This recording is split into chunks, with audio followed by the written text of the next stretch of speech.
Welcome to the Happily Family Conference. We are your hosts. I'm Cecilia Hilkey. And I'm Jason Hilkey. And we are delighted today to have Erin DiMaggio with us. Erin is a mom, wife, blogger, children's book author and illustrator, personal trainer, and the creator of Wonder Woman Unite, a women's wellness group, and Empowering Mamas, an online mothering resource. Erin is active. She's run a yoga and personal training business, and she's run marathons, done adventure racing, hiking, rock climbing, martial arts, and even fitness competitions. She's has a bachelor's degree in kinesiology and a master's degree in spiritual psychology. Welcome, Erin. It's great to have you. Welcome, Erin. Thank you. It's wonderful to be with you. It's great to have you back again. We had fun talking to you in the last conference as well, and it's always fun to chat with you. I do too.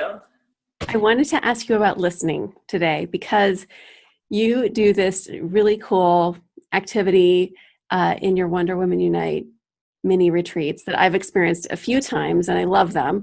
And I highly recommend them to anybody who is in the Los Angeles area to come and check you out. And you do kind of a listening activity. And I want to talk to you about how you do it. But first, I want to talk to you about why. Why is listening such an important thing for us to do as parents and as mothers? Mm-hmm. Yes. Thank you so much for giving me that boost too. I always love having you at the events. I feel it's just so privileged when you're there. So how we do the listening and why. Yeah. Start with why. Why. Okay. So the Wonder Woman Unite is set up under kind of the principles and guidelines of both yoga philosophy and spiritual psychology. And in yoga philosophy, there is a belief that we are all one. We are all connected, and we are all whole human beings.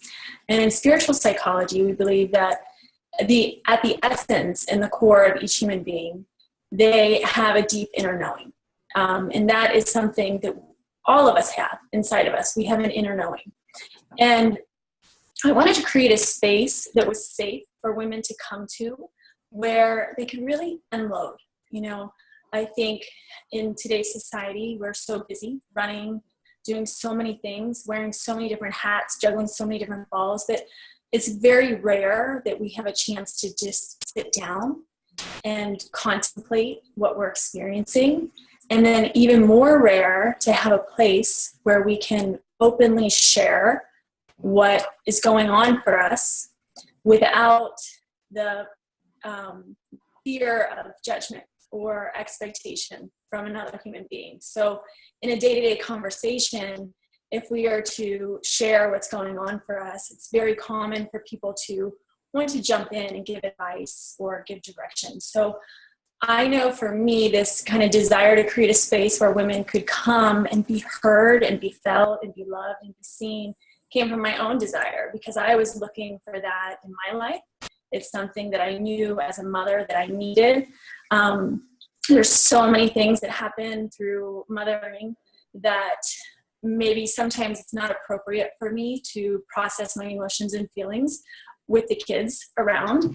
And so I needed a safe space where I could release things that were on my mind and in my heart. And I needed people who would receive what I had to say, but receive it with an open heart. And in knowing that what I shared would be received with love and with compassion and with understanding. So I started to venture off and look for my own kind of places where I could find that. And I found it in a lot of different spaces and with different friends. And so with the Wonder Woman Unite, I wanted to have a place where people could come and they would know, because of the guidelines that I set, that this would be a place where you're going to come and somebody is going to sit and listen. Because what you have to say matters and what you have to say is important. And so the why is I feel there's a deep, huge need to be heard on the planet. And I believe it's a skill that not a lot of people practice. And I think it's something that needs to be practiced on an ongoing basis. And so the why is because we need it. We need to listen and we need to be able to speak. So that was the why. And then Before you move on, I want to comment because you said so many really cool things right there. Yeah. No, it's okay. Go ahead. You wanted to okay.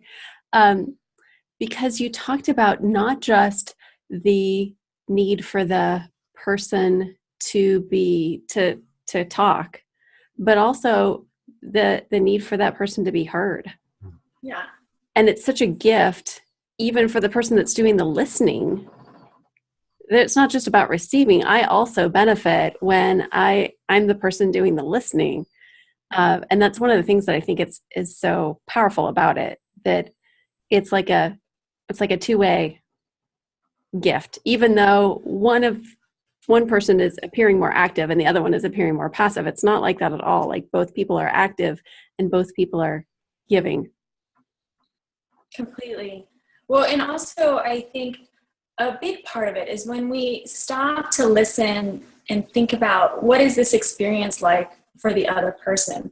So often what they have to say when they're speaking from that authentic self, that authentic space, we resonate with, because somewhere inside of us we have felt those deep longings and deep experiences and deep feelings too. So when people come together and they share really honestly and vulnerably, there's this sense of, oh, me too, like I've been there, I've been through that too. And this story unfolds differently, but we just have that immediate connection, knowing that we're not alone. Like, gosh, okay, this is actually a really common experience. So we can honor the individuality and uniqueness of that experience, but we can also have that kind of sense of connection, knowing that this is really part of the human experience.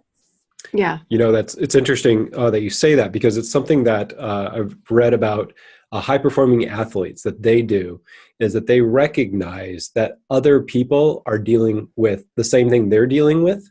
And it allows them to perform. When they're in the competition? When they're in the competition, or when they're in their training even. They're then able to continue to perform, to whether it's for the training or it's in the competition, to be able to understand there's other people that are experiencing this also. So as parents, it gives us that same effect of recognizing there's other people that are also experiencing this. And it gives us and I'm sure there's more to this than I'm either remembering or that I read about, it gives us that experience of, I can get through this also. And there's a shared understanding about it. So I'm not alone. Yeah, I'm not alone. Well, I love the story of the elite athletes, because I know, I think what happens is you see, oh, okay, so they're going through that, but they're still moving. If it's an elite athlete, maybe on the track, and they're ready to hit that wall, and they think, oh, the person next to me is probably ready to hit that wall too, but they keep moving through it. So it gives us that extra push to move through what we're experiencing.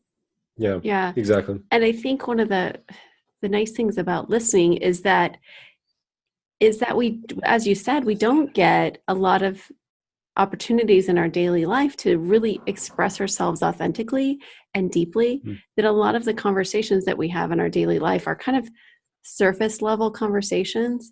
And when we look out at other people, I'm comparing like what that person's life looks like on the surface, on the outside, with how my life looks like on the inside. Because I know that sometimes it's like a crazy jungle in there in my head. And then during these listening activities, I realize, oh, even though that person's life looks super perfect and wonderful on the outside, they're having the same experience on the inside. And it just brings so much connection for me. And that's one of the things I really love about it. Yeah. So you were going to talk about the how. I think we talked a little bit about the why. So I'd be curious to hear a little bit more about the how. The how. So at a typical Wonder Woman Unite retreat, we do a combination of meditation and yoga and journaling. And then we head out on a hike, and the hike is on the bridle trails in Palos Verdes. And what I do from the very beginning of the time that we're together is I start to set the foundation. So I set the foundation with intention. Intention is the energy behind everything. So we have a reason for showing up. We have a reason for being here. And I usually provide kind of two ideas for the intention and the energy. And one is, I don't want to make the assumption that somebody's coming with a struggle to let go of, because somebody could be showing up so excited that they got out the door and that they got there and they're ready to like share joy, and I can't wait to be outside and I can't wait to move. And then somebody else could have, showed up like just feeling so heavy and so tired. So the intention is this place where we start to think about what is it that we are needing to share. Are we wanting to share from a place of joy? Are we wanting to share from a place of sorrow? It's really about tuning in to what part of our emotional minds, or our jungle, as you called it, need to be seen. Which part need to be heard, and which parts of us want to have somebody to witness that. Sometimes we need a cheerleader, sometimes we need somebody to say, you're doing awesome. So each person gets to define for themselves what their intention is. So I say, what is your intention for being here today? And then each person's intention is different. And then that sets the energy for each individual person. And then as we're moving through and doing meditation, I bring the intention back in again. And then as we do the yoga, I bring those intentions and reminders to stay true to your intention. Why are you here? Where we keep bringing that up. Why are we here? And then as we head off on the hike, I split everybody up into a group of 3, which I call a trio. And in the group of 3, I give everybody a stopwatch. And I use the old-fashioned stopwatches because I want each person to keep track of their time where they speak so that everything is fair. And so far I've experimented with different amounts of time, but usually I give everybody 7 minutes to speak. So one person in the group is the speaker, and they're going to practice heart-centered sharing what's present in their heart. And then one person is what I call the neutral observer. And the neutral observer is there to maintain the energy, and they also hold the stopwatch, and they keep track of the time. And then there's another person that's there as the counselor. And the role of the counselor is not necessarily to counsel or guide, but to reflect back what they might hear the person sharing, to act as a mirror, to act as a witness, and to act as a safe, sacred and safe, loving space for the person to share. And so I don't actually get to witness each trio. I usually run back and forth on the trail to make sure that everybody stays together. That's my job, is to make sure the group is cohesive and that we don't lose anybody. And usually the time where I get to hear about what happened in the trio is at the very end of the Wonder Woman Unite, where we do a final share. And I ask, is there anything that came up on the hike today that you would like to bring to the group so the group can hear? And at that point, everybody's, story is different. And what I hear the most often is that usually people will say, what I found the most valuable about this was the opportunity to tune into my inner counselor. And I realized that I already knew what I needed to do. Maybe during that time, they brought forward something they were struggling with, and they said, I didn't realize, but I knew, or I know what I need to do going forward. So it really empowers people to know that inside of ourselves, we have the answers for some of the most complicated questions. And so that's a great thing to get to witness, is to see people figure it out for themselves. And then they leave knowing, no matter what happens, I got this. I'm going to be my coach. I'm going to be my best friend. I'm going to be my guide. Wherever I go, there I am. So I think it really helps people to have somebody witness them step into that space of empowered thought and inner knowing. I love that. I want to ask you what your experience was, because you went through this. Oh, totally. I agree with what you said. And I think it's really wonderful to take the time to kind of tune into what our inner counselor is saying. Usually I haven't had the chance to do that unless I'm at one of your events or with a good girlfriend. Then I don't get the chance to do that. Or if I'm like alone journaling, then I can tap into it there. So it's extraordinarily valuable. And you have a question. I have a question. Do you want you go first? I was going to shift it a little bit because I was going to ask Erin a question about. Yeah, go for it. So Erin, if I, as a parent, did not have access to a retreat, such as the wonderful retreats that you offer, what do you suggest to a parent that is, looking for this kind of a listening opportunity? I think there's a lot of different ways, and it really depends on the individual person. So say if you and I were speaking and you're like, I need a place where I can share. You might be somebody that really likes to process things by themselves, right? Like my husband's like that. He very much likes to process things by himself, go out for a run, think about it, tune in, and he likes to do that when he's alone. I think people who tend to be more introverted, they like to have that. So I'd say for somebody that might gravitate towards wanting to work things out on them by themselves, it's to actually do a cognitive process where you're asking yourself questions, where as you're going through, maybe you're working out a problem, you ask yourself the questions: what is it that I'm supposed to learn from this experience? What is it that I am needing? What is it that I am wanting? And so we can do that process alone. That's one way to do it. I think we can also do the process through writing, where we do the same thing. We write down what the issue is and how you see the issue is the issue. What is the issue? You write it down. And then to ask the questions: what is it that I'm needing to learn from this? Are there judgments that I need to release or let go of? And then we can do that process through writing. And then it's just amazing when you can do it with a friend. And I think if you do it with a friend, or if you can get together with your spouse and say, hey, you have to set the intention first.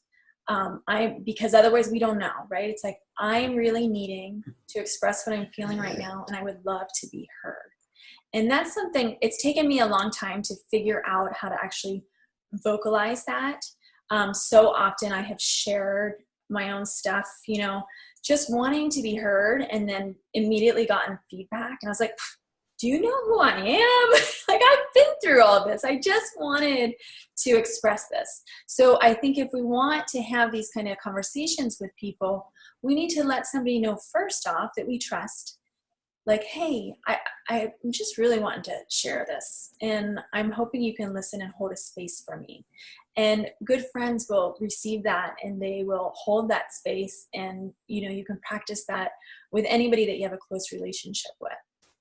I can relate to that as a receiver on both ends. With Cecilia in particular, I have started to recognize that when she's talking to me, I will ask, is this the time you just want me to listen? Or is this one of those times and to support you? Or is this one of those times? So it's interesting that it can also be on the listener to ask, what is it that you're wanting right now? And in case the speaker forgets to say something or doesn't even recognize it for themselves, that we as a listener also can be active in determining what that intention is. That's beautiful. I love that you ask those questions, because I think sometimes when we're in the emotional space, we don't always know. So a simple question can help, to prompt us and realize, okay, to anchor into the intention again. Well, why am I speaking? What do I want from my significant other? Because we have these unseen expectations that often get lost in translation as soon as we begin to speak. So those questions help us to make sure that we're both speaking the same language. Yeah. I wanted to ask you, Erin, about the role of the counselor. And do you have any ideas of things that person in the role of the counselor could say or ask when they're in that position? And the reason I'm asking is not just because of adult communication and how powerful these listening times are, but also because many of these same questions are useful when we're talking to our kids. So what are some of the things that the person who's playing the counselor can do or say or ask? I think the first step is to make sure that you're both on the same wavelength, right? Is to witness and understand where the person is in their story. And doing that by getting into our own heart as a listener. So as we're listening to the other person, we want to make sure that we're in a space of, I'm going to love and show this person compassion and empathy and understanding, and trying to wait to respond until we're in that space. So allowing for a place for a pause, knowing that we don't have to say something right away, and waiting until there's a space that's available to say something. And then I think asking questions is a really great thing to do. One of the best questions that I love is, have you ever experienced something like this in the past? Maybe they're sharing something that's really hard right now in the moment. And you say, have you ever experienced something like this in the past? Often the answer is yes. And then you can say, well, what did you do then to work through it? And learn about the person in their experience. Like maybe they've already worked through something very similar. And as they're repeating what they did in the past, they might realize that they already have the answers because they already went through the experience. And they're just at the next level of learning. They're like at the next step, like, oh, okay, so I actually did this last time and I mastered this. And now I'm being kind of pushed to the next level of mastery. And so they can repeat that process, but maybe just adding a little extra step to it. So I think asking questions, what have you done in the past? And then just beautiful ways of reflecting back what you hear. I think that's very beneficial if you can reflect back, so what I'm hearing you say is, and sometimes people love that. Sometimes they don't, right? Sometimes they repeat back and you're like, I didn't need you to say all that. I just said that. So you have to know with each person. It's always going to be different. If I repeat things back to my 12-year-old, well, he's 11, so he's 11, going on 30, it drives him bonkers. Like if I say, I hear you, he'll be like, why are you saying I hear you? For him, he just needs me to be quiet and to be still. For my 4-year-old, he really likes when I repeat things back to him. And if I don't repeat things back to him, he gets really aggravated because he doesn't think I'm listening, And so if I repeat it back to him, it's like immediately he just has this emotional release. And then with my daughter, she just likes to be held. When she's going through something, she likes to be held. So I think it's all about, I think it was Gary, I forget who wrote the book, Love Languages, but learning each individual person's love language. Like how is this person heard and received? Yeah, Gary Chapman, I think. Yeah, that's right. Yeah, I love that. And I love the examples that you gave of your kids because we all have different styles and we're all needing different things. And maybe even one style worked for me one day, but the next day I want something slightly different. So those are some really great examples of summarizing and asking, have you ever experienced this before? Yeah. Gosh, what, I think we're good. Do you have anything else that you want to add as like a final ask or message for our audience, something that we haven't covered yet? No, I think that I would encourage people to surround themselves with people who know how to listen, because the more that we are with people like that, it's a skill set that when we experience that with somebody else, then we're more likely to do it with our children. We're more likely to do it with our coworkers. So it's if we can surround ourselves with people who listen and find those people and seek them out and really notice how they're doing what they're doing. And then also I would encourage everybody to always remember that inside of each and everybody there is a loving essence, and to never doubt the power of the love. We don't always have to know the right way in terms of technique, but as long as our heart is in the good space and a loving space, that's the most important thing. I love that. Powerful. Thank you. So, Erin, you have a few things that you have going on, and I know there's people in the conference that would like to follow you and find out how to keep in touch with you. So, what's the best way to do that? Do you have a website, social media? What would be the best thing? The best thing is to go to wonderwomanunite.me, and it's in plural. Also, I'm on Facebook at Erin DiMaggio and Instagram at Erin DiMaggio. But if they want to sign up for any of my events, wonderwomanunite.me has everything listed on there. Fantastic. We'll include links to all that in the talk notes here. I think Cecilia is a big fan, obviously, of the retreats. And I know she's enjoyed them when she's gone. It's been great talking to you again, talking about listening. And I know that it's been powerful for me to think more deeply about how I can be a better listener and the benefits it has for me. So thank you for your time. Thank you for sharing it with the folks here in the conference. And we look forward to talking to you again. Thank you so much. Absolutely. Thank you. Bye-bye. Bye. Take care, Erin.